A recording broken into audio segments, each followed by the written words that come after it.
Bonjour, nous sommes toujours à Octogone. Nous sommes avec la Plume de Cyrano, un éditeur de jeux de rôle. Nous sommes avec Bastien, si je ne me trompe pas. C'est ça, bonjour. Qui va nous présenter un petit peu un jeu qui est plus ancien que je découvre, comme quoi, hein, tout arrive. Et aussi Tilestel, qui est beaucoup plus récent. Oui. Alors, tu veux qu'on commence par quoi? On va commencer par l'ancien, parce qu'on va faire l'ordre chronologique. Moi j'aime bien. Donc effectivement, on a 17 au fil de l'âme. Ouais. Donc c'est un jeu historique qui se déroule au XVIIe siècle en France.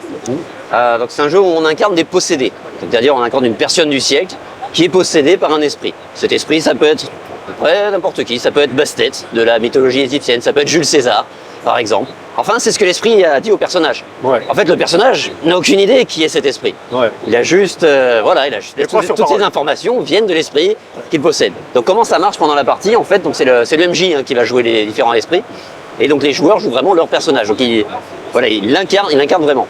On peut jouer un mode en fait dans ce jeu où on peut faire avec deux MJ, où il y en a un MJ qui fait, on va dire le MJ standard, voilà, qui joue tous les différents PNJ, et un qui va jouer que les esprits. Et donc il va passer derrière chaque joueur pour susurrer des mots à l'oreille en fonction du caractère de chaque esprit et de chacun et de sa volonté. Voilà. Donc c'est un jeu très historique. Ouais. Donc qui est très, voilà, on a vraiment fait une recherche historique qu'on a inclus dans le livre. Voilà, on a fait aussi toute une campagne qui se passe pendant la guerre civile de la Fronde au milieu du XVIIe siècle. Et c'est un jeu qui permet vraiment de jouer avec l'histoire. C'est-à-dire que l'esprit va permettre de ramener plein de personnages historiques dans les parties. Voilà, là, par exemple, je vais donner l'exemple de Jules César, mais ça va plus loin que ça. Parce que l'esprit qui a possédé le joueur, en fait, juste avant, il a possédé quelqu'un d'autre, puis il a possédé quelqu'un d'autre, il a possédé quelqu'un d'autre. Donc ça permet au MJ, pendant les parties, d'amener des indices, d'amener des intrigues, voilà, qui sont passées au XVIe siècle, au XVe, etc.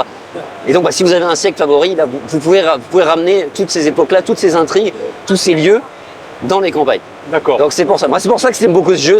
On peut jouer avec l'histoire. Ouais, donc c'est un jeu qui, à part le petit côté spiritisme de l'esprit, il n'y a pas de fantastique dedans, c'est vraiment historique. Exactement. Et tout le côté fantastique peut toujours se justifier d'une façon ou d'une autre. C'est-à-dire que tous les pouvoirs sont assez discrets. C'est pas un jeu où on va faire des batailles de boules de feu sur le parvis de Notre-Dame. Ouais. Ah, c'est pas ça l'idée, non. Comme tous les contemporains croient dur comme fer que le surnaturel existe, au contraire, on essaie de cacher tout le temps, de dissimuler. Donc tous les pouvoirs que vont donner les esprits, c'est des petites modifications, c'est des petites choses qu'on peut toujours justifier. Voilà, c'est donner les yeux verrons à quelqu'un, par exemple, changer sa voix pour qu'il ait du mal à parler. Mais ça ne sera jamais quelque chose d'extravagant. Ouais. Voilà, on pourra toujours un peu l'expliquer d'une façon ou d'une autre. D'accord, jamais démonstratif. Voilà. Quoi. Non, jamais démonstratif. Au contraire, là, voilà, la pensée de Descartes est notre ami. Non, le surnaturel n'existe pas, bien sûr. Non, ça a été démontré. Voilà. Donc la gamme, c'est à quoi? Tu as le livre de base? La gamme, donc aujourd'hui, il y a le livre de base. On a aussi l'écran du MJ. Ouais. On a une campagne qui est en rupture de stock. Ouais. Donc il n'y a plus. Voilà. Je l'ai sorti il y a quelques années. Ouais. C'est comme ça. Il y a site internet et des scénarios ou pour l'instant c'est ça? Non, pour l'instant ça reste là. On est une petite maison d'édition. Voilà, sachant qu'on fait tout nous-mêmes. On fait les textes, on fait la mise en page. Voilà, on contacte les différents imprimeurs. Donc on a un rythme d'édition assez lent. Donc donc on s'est concentré sur ce jeu pendant quelques années. Après on est passé à un autre, puis après à un autre. Et voilà, et on fait ça à notre rythme petit à petit. Et on essaie de le faire bien. Parce qu'on aime bien, on aime bien nos jeux quand même. Donc l'actu c'est Tilestel donc l'actu effectivement c'est Tilestel. Qui est un jeu volumineux, je sais pas si ça se voit, mais la boîte est lourde. Ah oui. Ouais, faut la prendre à deux mains. Ouais. C'est conseillé. Bastien Launay.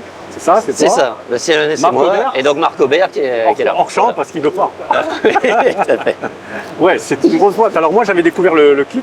J'avais trouvé ça, c'est un kit démo, aussi découvert, je ne sais plus. Oui, c'est ça. On avait fait un petit kit de démo parce qu'on a fait un financement participatif. Sympa, qui a inspiré énormément la mythologie gréco-latine. Hein, tout à fait. Voilà, c'est inspiré mythologie grecque, très inspiré. Ouais. Alors ça effectivement, ça c'est un jeu. Ça nous a pris pas mal d'années en fait pour le mettre au point. C'est un jeu beaucoup plus gros. Voilà, c'est vraiment un jeu mythologique. Il va y avoir des dieux qui ont créé le monde, etc. Et nous, Esprit choc des titans. Esprit choc des titans, ouais, tout à fait. On s'inspire du mythe d'Hercule, du mythe de Thésée, on s'inspire des mythes babyloniens, sumériens. Voilà, on met tout ça. Alors, on se concentre, quand même, l'inspiration principale, ça reste la Grèce. Voilà. Mais c'est pas les dieux grecs, on est dans un univers complètement inventé, mais qui reste très facile d'accès. En fait, Voilà, c'est vraiment un peu le pendant de 17. C'est-à-dire que 17, c'est un jeu qui est quand même assez difficile d'accès, parce que les gens se disent « Ah, faut quand même avoir des connaissances historiques ». Là, on a fait vraiment l'inverse, un jeu extrêmement facile d'accès. Voilà, vous connaissez le mythe du Minotaure, bah, c'est bon, vous pouvez jouer. Voilà, on rentre dedans direct, ça va tout de suite. Et donc, c'est un jeu beaucoup plus gros.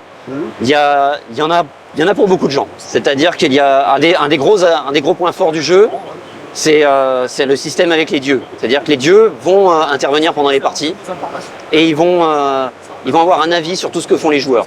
C'est-à-dire que voilà, mettons les joueurs à un moment, les héros, ils arrivent à prendre d'assaut une galère, ils trouvent dedans il y a des esclaves. Qu'est-ce qu'ils en font? Eh ben, s'ils décident de... Oh, ces esclaves, on va les revendre, on va se faire de l'argent. Eh ben, il y a un dieu qui va aimer ça. Le dieu du commerce, il va dire, mais oui, c'est une bonne idée. Ouais. Mais le dieu de la liberté, le dieu de la mer, non, ils vont pas aimer. Et ça va se matérialiser en fait directement sur la fiche de personnage des joueurs. Pour chaque dieu, voilà, chaque dieu va apprécier ou ne pas aimer les comportements des joueurs. Et ça va avoir des conséquences pendant les parties. Ouais, c'est homérique en fait. On a un système qui montre, voilà, en fait, c'est la morale des joueurs qui va se matérialiser en fonction de ce que aiment, ce que aiment ou n'aiment pas les dieux. D'accord. Et voilà, ça a des conséquences. Si par exemple, là, le dieu de la mer n'aime pas un joueur, oui, à chaque fois que tu vas en mer, il y aura une tempête. Oui, systématiquement. Et au bout d'un moment, les capitaines de navire, ils vont plus vouloir te prendre à bord. Débrouille-toi. Et voilà, et après, faut assumer chez soi. Donc, il y a moyen de remonter la pente, il y a moyen de se racheter.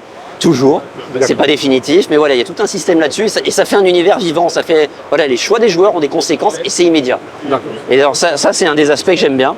Mais après voilà, c'est un gros jeu, donc il y a plein d'autres aspects. Il y a tout un univers. C'est assez récent, ça, la prophétie de Vélas. Alors voilà, il y a aussi des campagnes qui sont sorties effectivement cette année, là, en 2023. Donc il y a 2 campagnes qui sont sorties.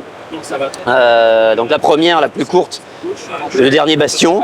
Donc on annonce la couleur, là c'est l'ambiance la guerre de Troie. Voilà, on annonce la couleur très clairement dans le jeu. Bon, les illustrations, c'est qui? Les illustrations, c'est Maxime Tepp qui les a faites. Ah, c'est Maxime Tepp, d'accord. Oui, qui a fait les illustrations de Katz la Mascarade aussi il n'y a pas longtemps, voilà, de Sapinka aussi, voilà, qui nous a fait toutes les illustrations de couverture, effectivement, et celle de l'écran aussi. Il a fait du très bon travail. En effet. Donc voilà, elle qui est plus ambiance guerre de Troie. Bon, seulement on se met du côté des Troyens. Oups, c'est un peu plus dur. On montre la difficulté. Donc là, c'est une campagne, on va dire, un peu plus classique, linéaire, assez courte. Et là, on a une campagne beaucoup plus longue de type bac à sable, qui a prophétisé Vélas, où là, effectivement, c'est le dieu du destin qui a prophétisé qu'une région du monde allait être envahie par les rejetons des titans, donc des minotaures, des harpies qui vont déferler en masse. Bon ben voilà, c'est dans 6 mois. Allez les joueurs, débrouillez-vous, essayez de trouver quelque chose pour arrêter ça. Voilà, donc là donc on a toute une région qui est décrite, un bac à sable. Vous pouvez essayer de rassembler des forces. C'est des humains normaux. Les personnages, des héros. Alors c'est des héros, donc c'est plus des humains normaux, c'est des gens quand même qui sont au-dessus du lot. Ils peuvent manipuler le destin. Ils ont quand même, voilà, les héros, les dieux leur ont donné des pouvoirs qui les rendent quand même au-dessus. C'est pas un pégu moyen, non. Et ils peuvent évoluer, ils peuvent grandir.